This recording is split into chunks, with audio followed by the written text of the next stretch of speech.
Mesa de debates. Oferecimento Unimed, 45 anos. Cuidar de você sempre foi o plano. Premium FM, sintonizada no seu bom gosto.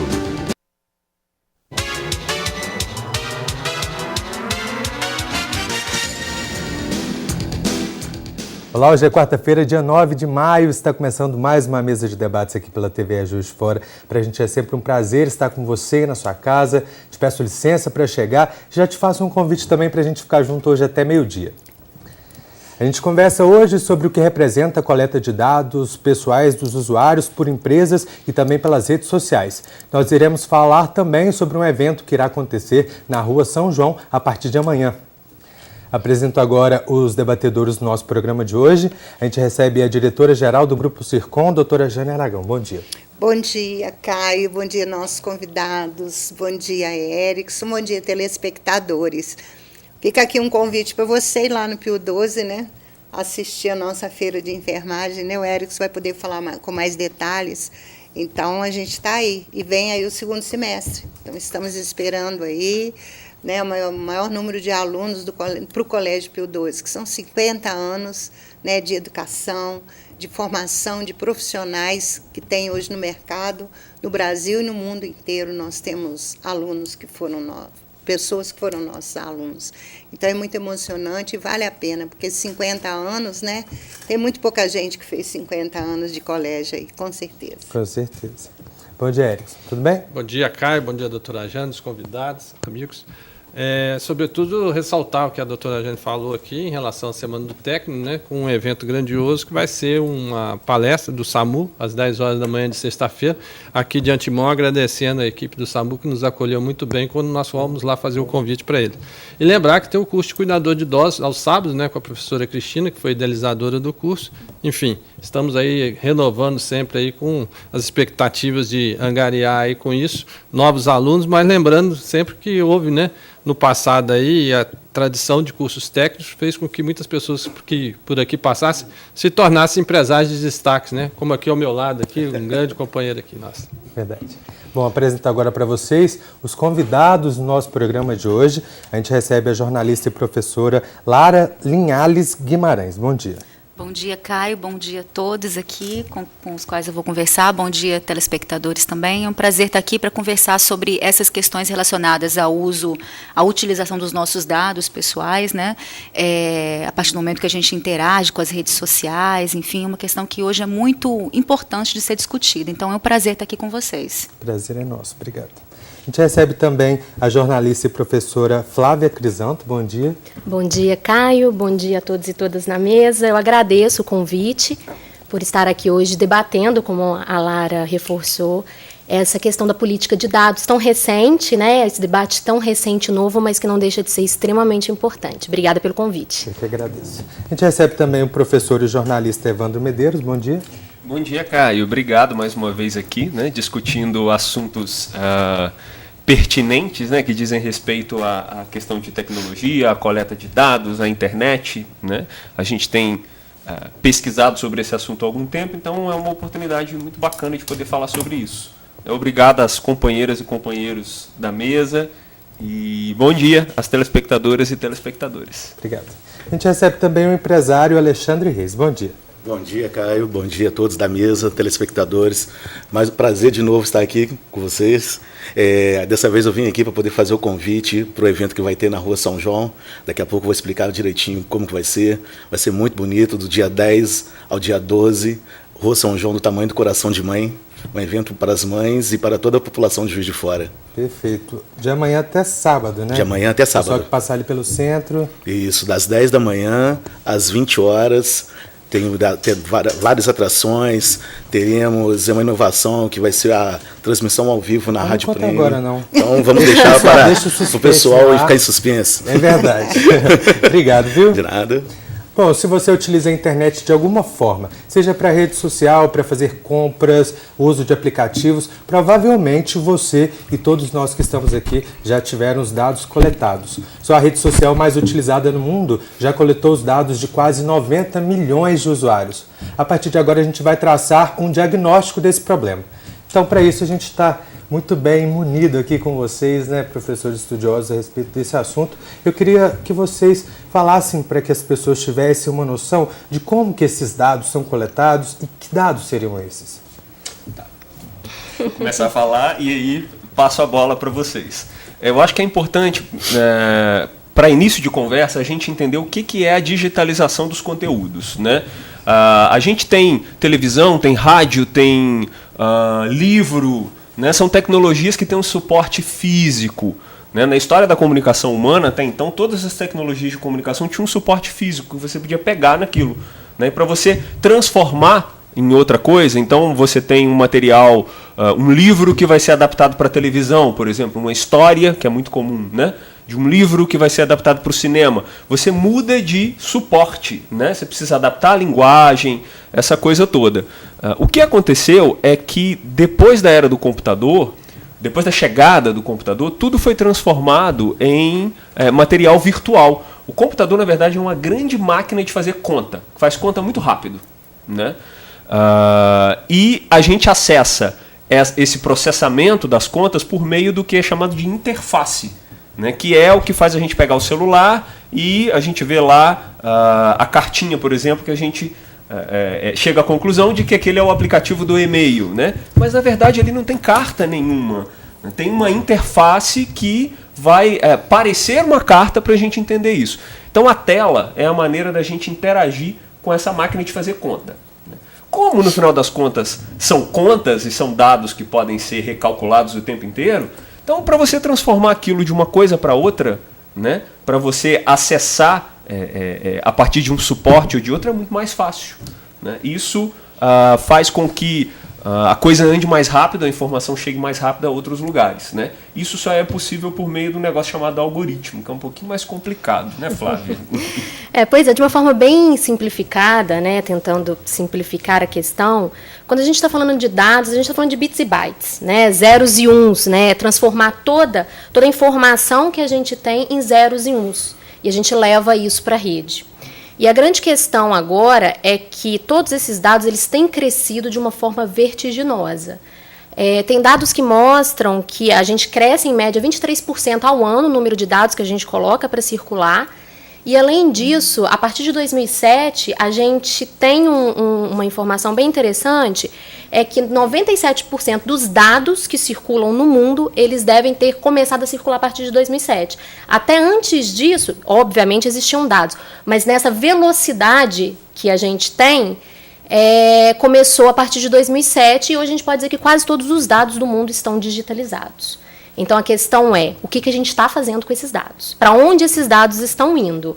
E aí a gente tem um debate muito amplo em torno disso, que é o que a gente está fazendo aqui hoje, né? Eu acho interessante pensar que a gente tem uma ideia da internet como algo livre, né? Houve um momento em que a gente pensou na internet como um espaço democrático, como um espaço de comunicação horizontal, ou seja, que não tivesse a diferença entre quem faz, quem produz a mensagem e quem recebe, né? Quem recebe uma mensagem também pode produzir. A gente teve um período assim de muita esperança nesse sentido e a gente está vendo que não é bem assim, né? A internet tem um dono. A gente tem conversado muito sobre isso, né, Lara? Então, antes da Lara falar, eu queria falar uma coisa com vocês. A gente tem um processo evolutivo nesse cenário, né? A gente teve aí o blog, depois veio o Orkut, temos aí o Facebook, né? E, enfim, agora parece que a coisa está caminhando para o Instagram. Mas a questão ela não passa pela essência da pessoa em todas essas ferramentas, porque na realidade a gente, quando coloca ferramenta, né, é algo que precisa de um operador para realizar. E as pessoas, quando a gente começa a falar em exposição e tudo, e lembrando aqui a professora que eu deixei de fazer processamento de dados, que virou informática, virou TI, por causa do 0 e 1, eu achava muito simples o processo. Né? Você falar em bytes aí, 0 e 1 para lá, eu falei, nossa, esse negócio é tão simples, né? E a complexidade existe, né? Enfim.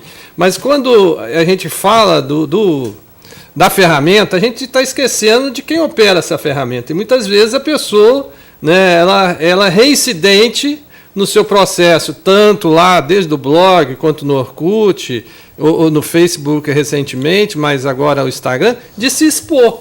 E com isso, essa exposição pessoal da pessoa permite que alguém venha e capture a realidade dela, com o cruzamento de dados, ou até mesmo com esses dados sendo disponibilizados. Eu acho que a questão ela envolve questões éticas também, né?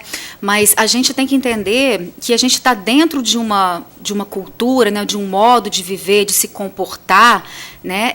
Em que essas tecnologias elas estão totalmente integradas. Então, por exemplo, você está falando da questão da escolha, né? A gente pode escolher não disponibilizar dados, né? Existe essa falácia ou essa questão, né? Mas como a gente está dentro dessa cultura, é muito difícil a gente perceber, né, em que momento que a gente está, por exemplo, disponibilizando dados que a gente não quer disponibilizar para que empresas possam usar esses dados de outras formas. Então, tem uma discussão que a gente faz num grupo de pesquisa que a gente participa lá na universidade, que é o Núcleo de Jornalismo e Audiovisual, que é a seguinte: o tempo inteiro essas tecnologias elas são parte das nossas rotinas. Né? Então, por exemplo, quando eu estou num período de ócio, que eu poderia descansar, né? Estou trabalhando, então eu vou ali, vou almoçar ou vou descansar um pouquinho, tem um intervalo, o que eu faço? Eu pego o meu celular e vou descendo a timeline das minhas redes sociais, e vou clicando, vou curtindo, vou comentando. Então, naquele momento de ócio, eu estou, de alguma forma, disponibilizando dados, né? Então eu estou trabalhando para essas empresas que vão... porque meus dados foram digitalizados, transformados em sequências de zeros e uns, né? Identificar ali quais são os meus gostos, as minhas preferências, com quais pessoas que eu gosto de interagir, com quais empresas, quais produtos que eu gosto de comprar, ou quais produtos pelos quais eu me interesso. Né? Então, o tempo inteiro, a gente vivencia o nosso dia com base nessa interação com a tecnologia. Então, por essas tecnologias estarem tão difundidas no nosso cotidiano, serem parte da nossa cultura, às vezes até, e tem gente que acredita nisso, vários pesquisadores, que a tecnologia é parte do nosso corpo hoje, que a gente já não consegue diferenciar o que é corpo orgânico do que é corpo tecnológico, né? A gente não tem a noção de que muitas das informações que a gente disponibiliza, sem querer diretamente disponibilizar para certo fim, são capturadas por essas empresas. Então, a gente precisa entender que isso é uma cultura maior, né? E que a gente precisa se preocupar com o que estão fazendo com as nossas informações, né? E com a popularização da internet, todo mundo tendo acesso, a maioria das pessoas não sabem que todas as ações que ela tem ali na internet, ela pode estar gerando esses dados. Porque antes falava-se muito daquela questão, tem uma janela com um anúncio chamativo e ali a pessoa clicava e acabava recebendo um vírus que ia ler os dados. Né? Hoje em dia não precisa disso. É irradiado, você não tem noção para onde que vai, né? É um tipo de poder, né? E tem um monte de gente que fala sobre isso, que é um poder molecular, né? Ele vai se irradiando ali e ele não é visto, a gente não consegue ver. Né? Então, quando a gente não consegue ver quem está vigiando a gente, por a gente estar imerso nessa cultura, nesse modo de viver, né? A gente perde a noção de que está sendo vigiado. Né? Isso é muito sério. Bom, a gente agora vai para o primeiro intervalo do nosso programa de hoje, mas já voltamos com a mesa de debates.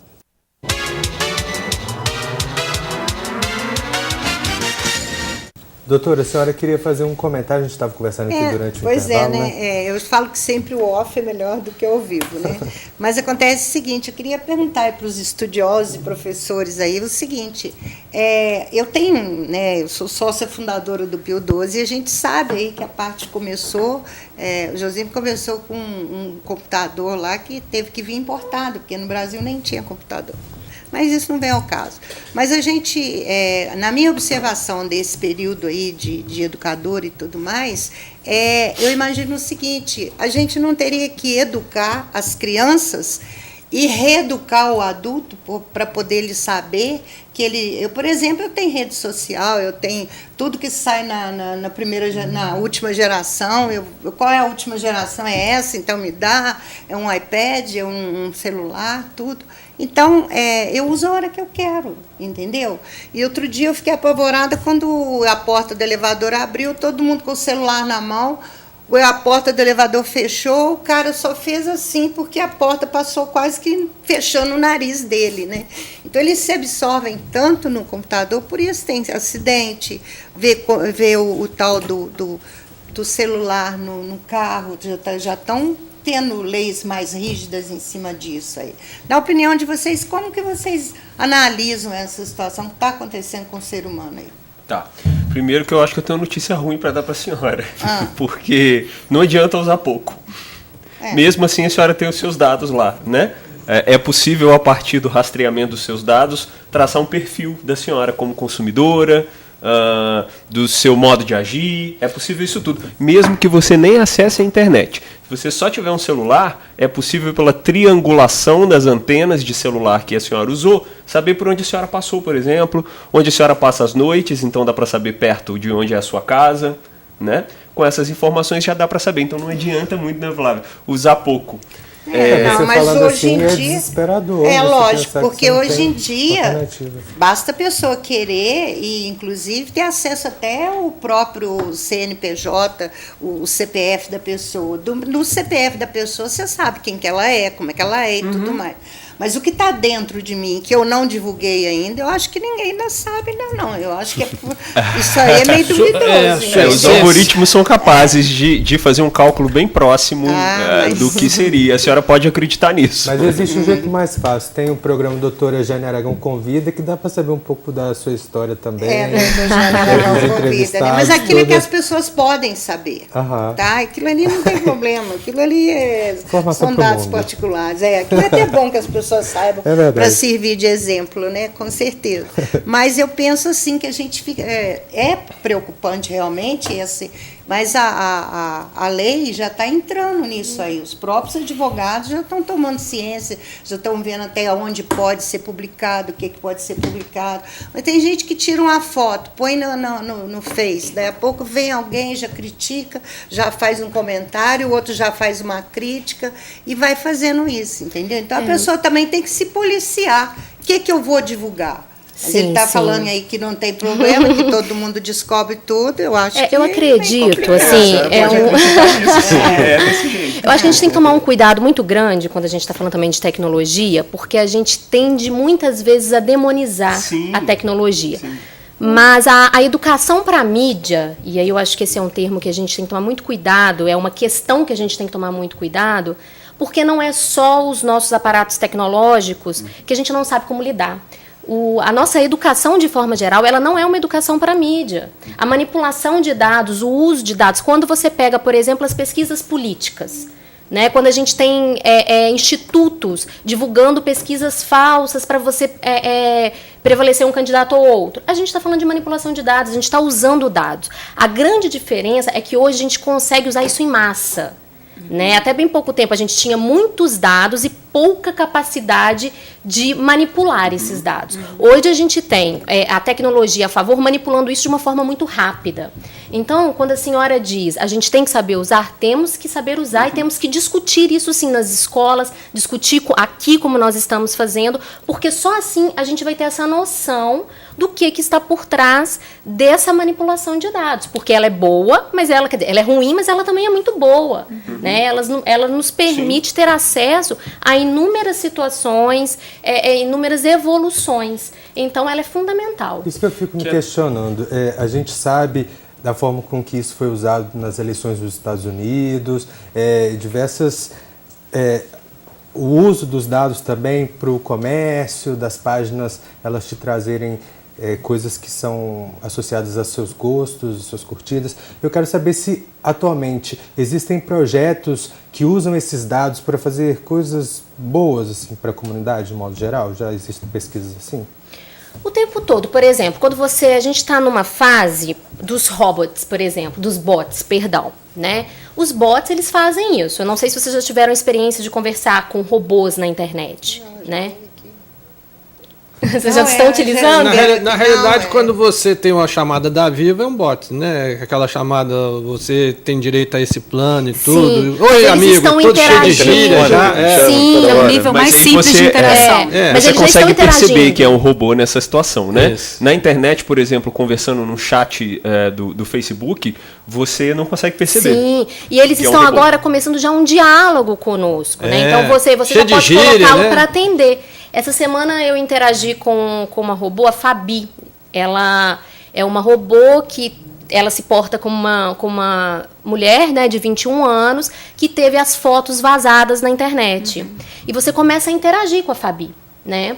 Então, ela vai te contando como isso aconteceu, vai te informando sobre se acontecer contigo, o que vai acontecer, vai coletando dados, perguntando, você já compartilhou nudes na internet? Você sabe como compartilhar? E é um processo de educação. Outro ponto importantíssimo, quando a gente cria aplicativos que nos permitem identificar locais que estão mais perigosos. Existe um aplicativo para mulheres também que indica onde é seguro andar e onde não é seguro andar. Está usando de geolocalização, está usando ali quem está no seu entorno. De maneira colaborativa, né? Outras pessoas vão colocando os lugares onde tiveram problemas, né? Exatamente. Isso vai para os dois lados também, né? Vai calculando. Isso vai para os dois lados também, né? Tem, hoje a lei seca está aí direto, o pessoal cria direto para blitz. Não, gente, informando que tem blitz na rua tal, isso não aí. Passa por lá. Eu não faço, mas eu recebo muito, assim, em grupos de WhatsApp. Se você assumir que faz, você vai preso. Não. E aí eu já vejo mesmo o pessoal colocando, no grupo tal, tá falando isso. Você tem amigos, então, né? A gente tem amigos, né? Primeiro que eu não dirijo, então eu tô livre disso. Isso é muito difícil mesmo, você estava falando que é impossível. Eu acho que teve um filme há muito tempo, até bem tempo mesmo, da Sandra Bullock, chamada A Rede. Né, que ela era uma programadora e tal. Isso.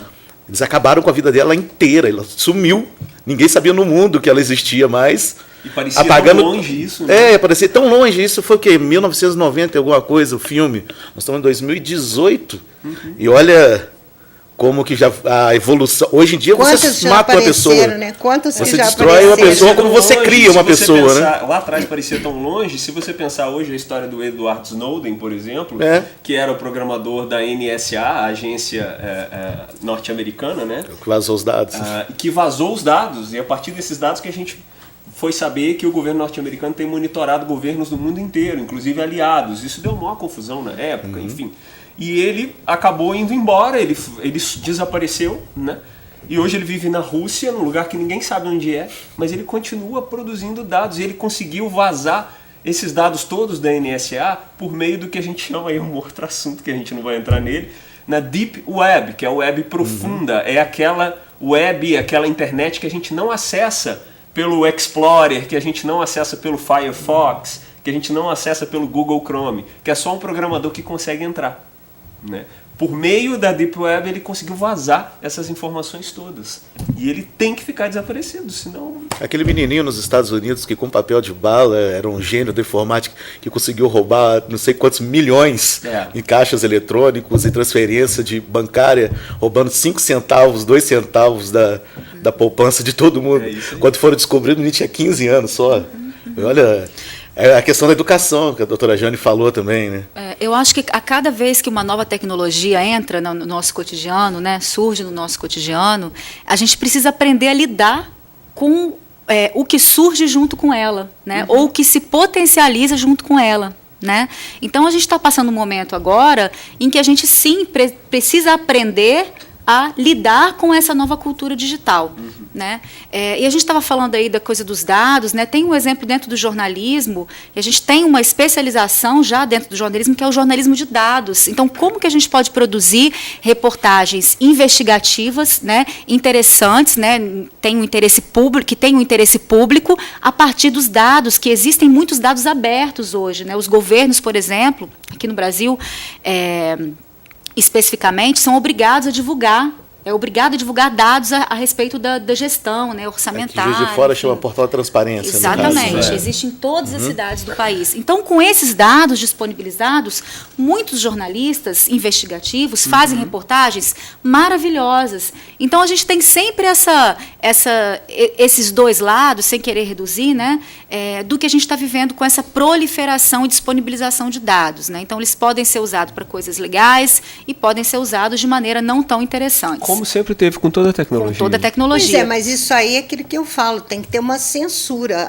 Essa palavra, ela é tida aí muita coisa e tal, mas você tem que ter censura com você mesmo. Eu vou colocar isso aqui, você tem que estar antenado. Se eu vou falar isso aqui, eu vou ofender a quem? Eu vou atingir a quem? Ou eu vou fazer o bem de quem? Então, eu acho que você tem que ter uma autocrítica aí, você tem que se policiar realmente para não se você não quer ficar, conforme eu, devassado, né, com a tua vida devassada, aí você disponibiliza os dados que que eles podem saber, que pode utilizar ou coisa semelhante. Mas eu acho, essa é a minha opinião. que Agora, de repente, você tem que saber com o que você vai fazer. Mas eu acho que a pesquisa deles mostra o contrário, que mesmo você não permitindo que seja devassado, isso aí é que foi, está entendeu? acontecendo. Eu queria até deixar uma pergunta para o próximo bloco, aqui para a Flávia, qual que é a base da pesquisa de vocês, quem está envolvido, como é esse cenário que vocês viram? Isso. Ok, eu vou só fazer vou convidar para fazer uma substituição de palavra. No lugar de censura, e aí eu jogo já para o próximo bloco também, a gente pode usar a palavra regulação. Isso. Que talvez seja que venha atender um pouco é a mesma mais. Coisa, né? Regular e censurar, para mim, é a mesma Existe coisa. uma diferença grande. No próximo bloco a gente vai ver, né? Bom, a gente vai para mais um rápido intervalo e já voltamos com a mesa de debates aqui pela TVE.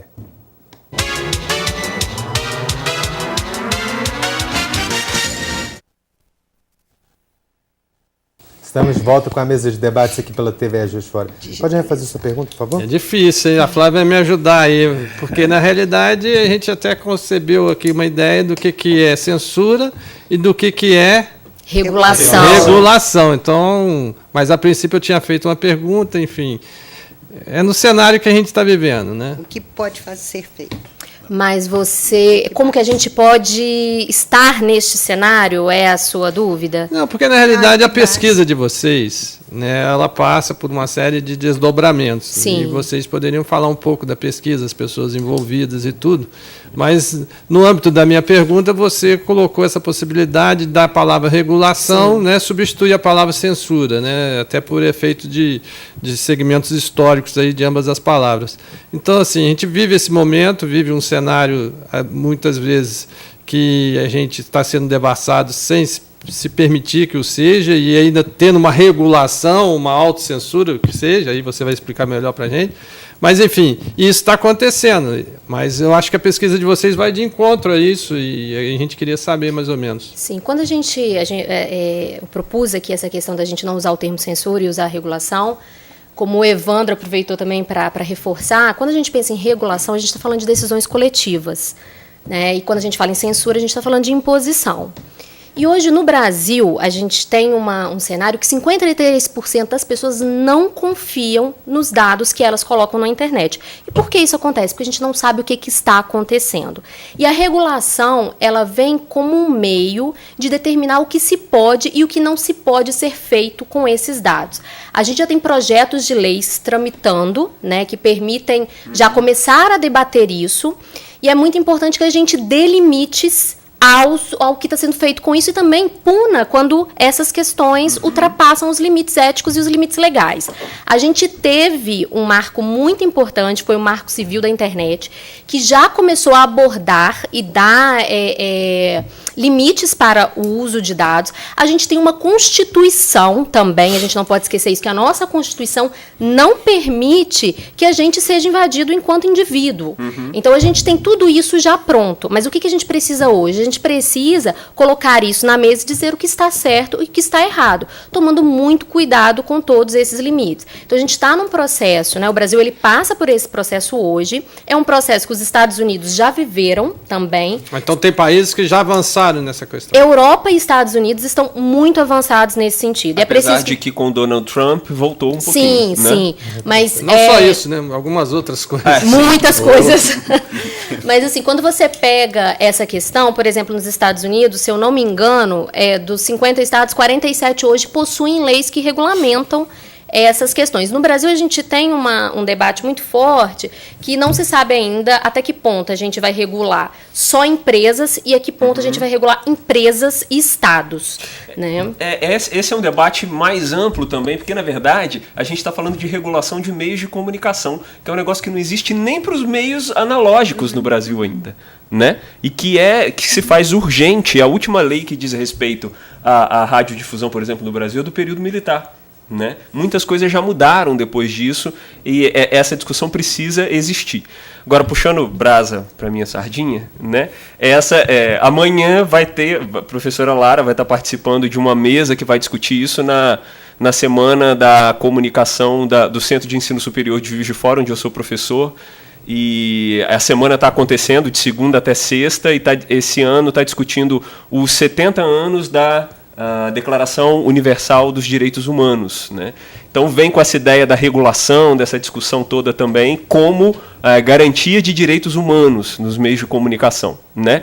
E a gente tem discutido muito isso também lá na Universidade Federal de Juiz de Fora, lá no Núcleo de Jornalismo Audiovisual.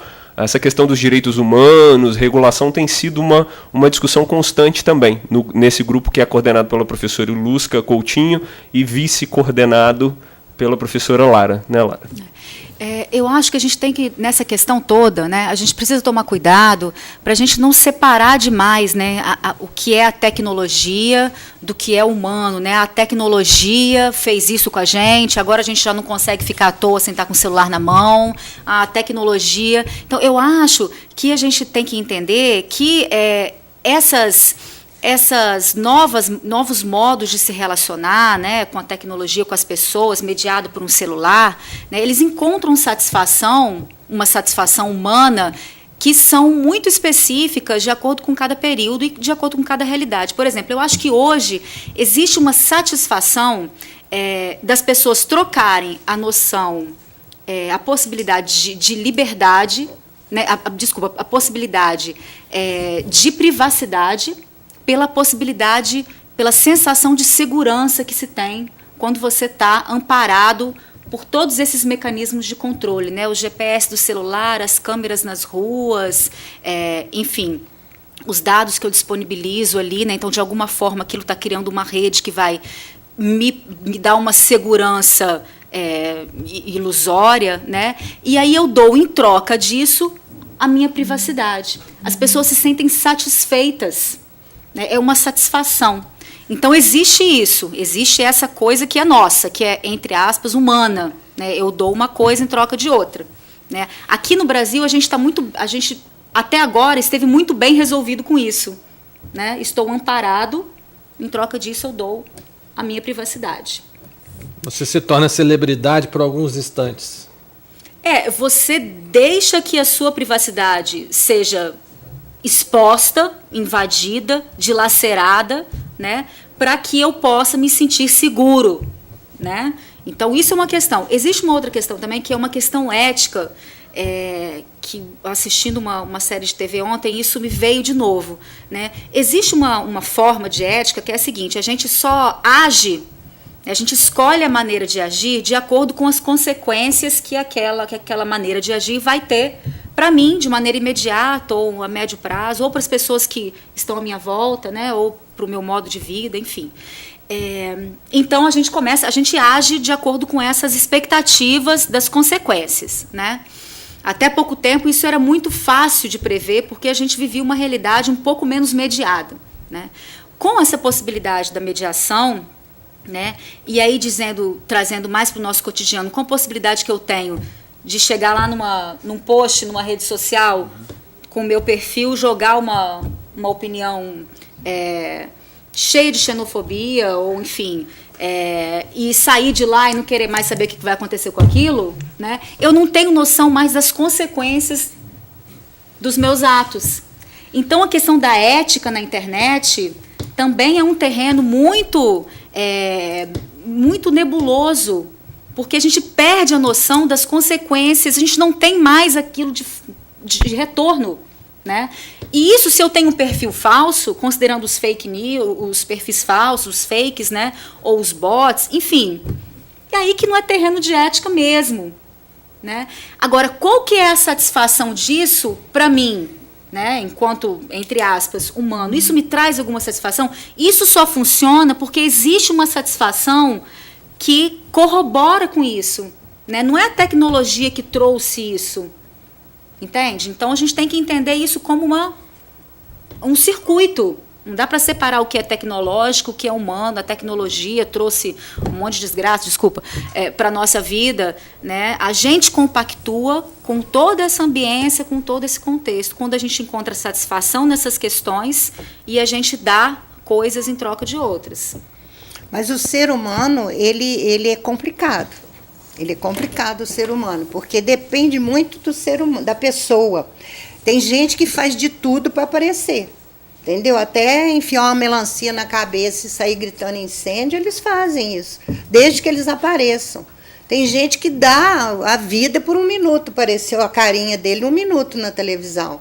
Isso aí, analógica ou digital, não importa. Então, eles fazem isso e fazem sem medir consequências, sem medir nada, entendeu? Então, aí é que eu te falo, tem que ter E cada vez mais... um certo domínio sobre si, para você não agredir o outro. Mas como não fazer isso, Jane, se cada vez mais os meios de comunicação, tradicionais ou não, estão convocando as pessoas a terem visibilidade? Instigando as pessoas, entendeu? Ninguém fala em paz mais, o negócio é vamos violentar o outro, vamos divulgar outro dia, mas mesmo que você não queira aparecer, se você estiver bêbada num lugar, eles te bota tira seu retrato e bota na rede social aí, e divulga, e vai. E você segurar isso. A polarização está cada vez maior, né? Tá, As entendeu? opiniões Todo e mundo tudo. tem um celular Mas eu acho que é porque a gente está na mão, vivendo muito virtual e o real não está acontecendo. Não acorda meu não, amigo virtual. tem aqui um recado para falar com a gente da Rua São João. Mas é né? depois, E assim, é depois. o que ele está Interessante o debate colocando, aqui. eu acho muito importante, porque você vai Vamos vivenciar a presença, né?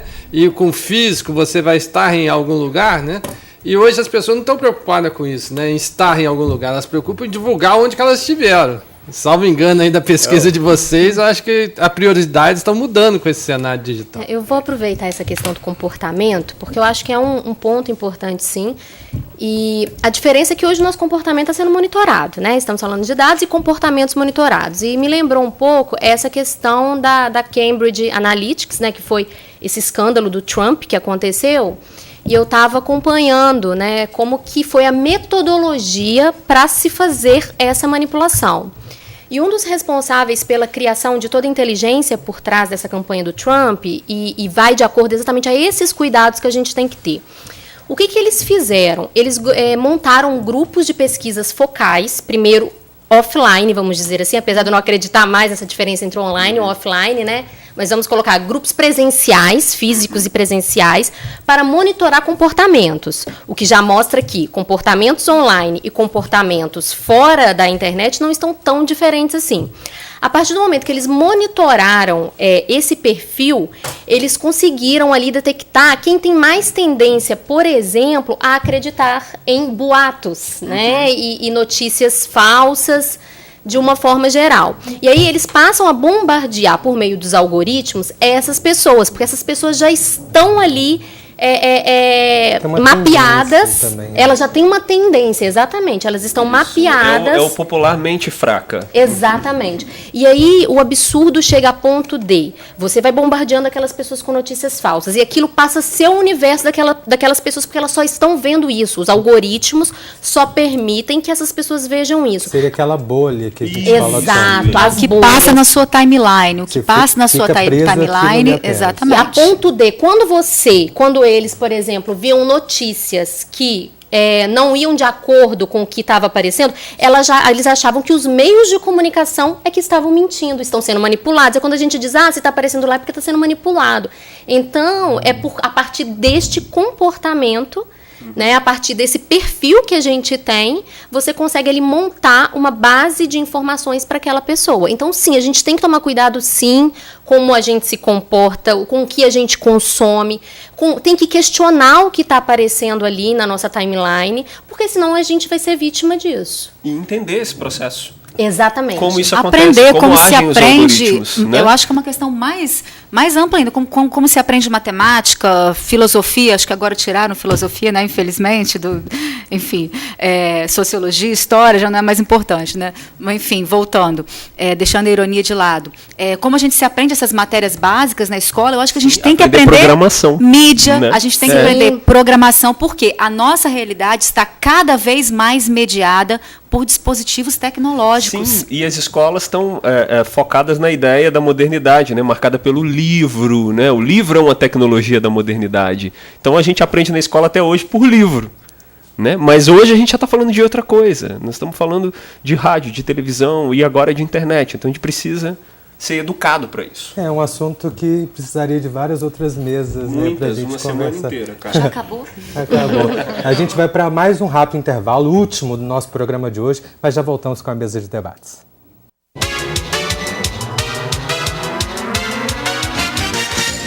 Mesa de debates. Oferecimento Unimed, 45 anos. Cuidar de você sempre foi o plano. Premium FM, sintonizada no seu bom gosto.